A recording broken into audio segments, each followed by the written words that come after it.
You call that a war? We call that a warm-up. The room fell silent. The alien soldiers gathered around their human captive, a veteran of Earth's war against the Dominion. His voice was calm, almost mocking, as if their tales of battle amused him. Around him stood hulking figures of the Yukra race, warriors known for their ruthlessness. Thick, dark scales covered their bodies, and their sharp fangs gleamed in the dim light of the holding cell. Despite their fearsome appearances, they were captivated by the man sitting before them in chains. "I fought in the siege of Delta Prime," boasted one of the younger Yukra, trying to reclaim the moment. "We broke through 3 human battalions in less than a cycle." "The siege?" the human interrupted, his eyes gleaming with a mix of pity and amusement. "Kid, you didn't break through. We let you in. Ever wonder why your entire assault force never came back?" The Yukra soldier shifted uncomfortably. "Our commanders told us." "Your commanders lied." The human cut him off again. His chains clinked softly as he leaned forward, lowering his voice. "They didn't want you to know how many of your own died. See, we let you think you were winning, right up until you hit the kill zone. Then the orbital platforms lit up, and boom." He mimicked an explosion with his hands, watching the wide-eyed faces of the alien soldiers. "We watched from above as you scrambled like ants when the sky rained fire. The few of you that survived, we hunted down in the ruins." The Yukra soldiers exchanged uneasy glances. The human's tone was casual, as though he were describing the weather, not a massacre. "And what about the Battle of Kora Ridge?" rumbled one of the older Yukra, crossing his arms and trying to reassert control over the conversation. "Your forces retreated like cowards. Our victory was glorious." "Is that what they told you?" The human shook his head. "You didn't win at Kora Ridge. You survived, only because we had orders to pull back. Had nothing to do with you. Our commanders needed us elsewhere. But before we left, we rigged the whole place to blow. You ever notice how nothing grows there anymore? It's a radioactive wasteland now, a parting gift from us to you."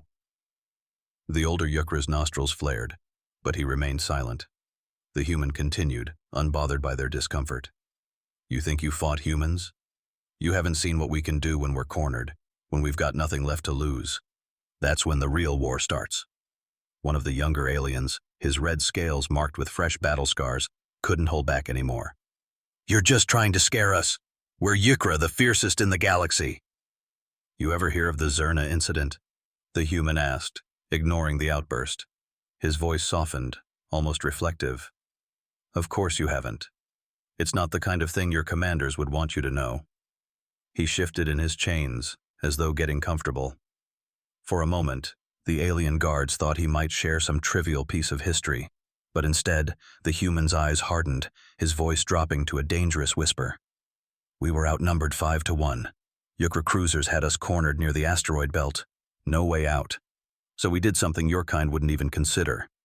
We overcharged our reactors, turned our entire fleet into one massive bomb. We left a nice, juicy opening in our line, just big enough for you to think you could break through." He paused, letting the tension build. "And when you did, we detonated. Took your whole armada with us. Nobody made it out." The room was so quiet that the hum of the ship's engines felt deafening. Even the grizzled veterans among the Yukra seemed unsettled. War was something they understood.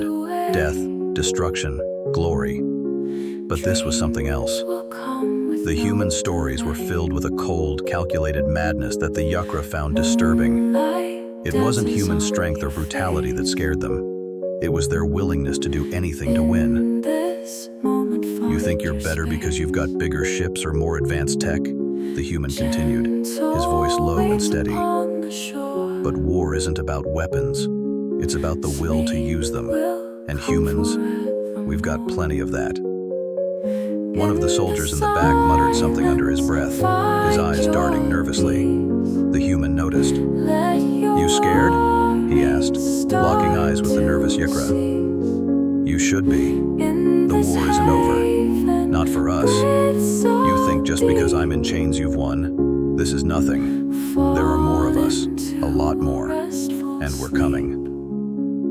The Yukra leader, a hulking brute named Korgan, stepped forward, glaring at the human. "Your kind is scattered weak. We crushed your forces at Verdun, routed you at Trin's Fall.